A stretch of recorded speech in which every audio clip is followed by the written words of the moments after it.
The Shed, how media industries and ownership is ruining female football.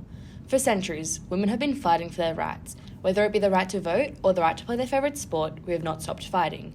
But why does gender play such a pivotal role in defining us as humans, and how has this permeated its way into football? To put it simply, football can be seen as a microcosm of wider society. The discrimination of women that is exemplified by the gender pay gap is also seen in women's football. And just as the media plays a role in the permeation of gender inequality outside the football arena, it also plays its part in ensuring that the women's game is perceived as the poor cousin to the juggernaut that is men's football. Or so you might think if you've only watched the news or read the paper.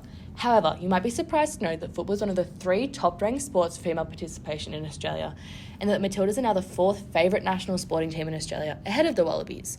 So how can the lacklustre media representation afforded to women's football be changed?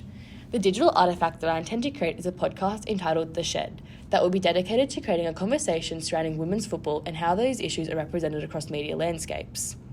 The core driver for major media companies is profit, and evidently the belief that profit cannot be generated by focusing on female football. But how true is that statement? If Australian striker Sam Kerr can take her place on the global version of the FIFA 23 video game, then surely that speaks volumes about her ability to create interest and drive sales. Add this to the fact that ticket sales for this year's Women's World Cup have already exceeded 800,000, you seem to have undeniable proof that the audience for media coverage of women's football already exists. The Shed will focus on discussing women's football, both domestically and internationally, while dissecting the media's response, or lack thereof, to these issues. The upcoming World Cup will be a focus of each episode that will enable me to create traction and engage my audience along with special guests such as Emily Franklin.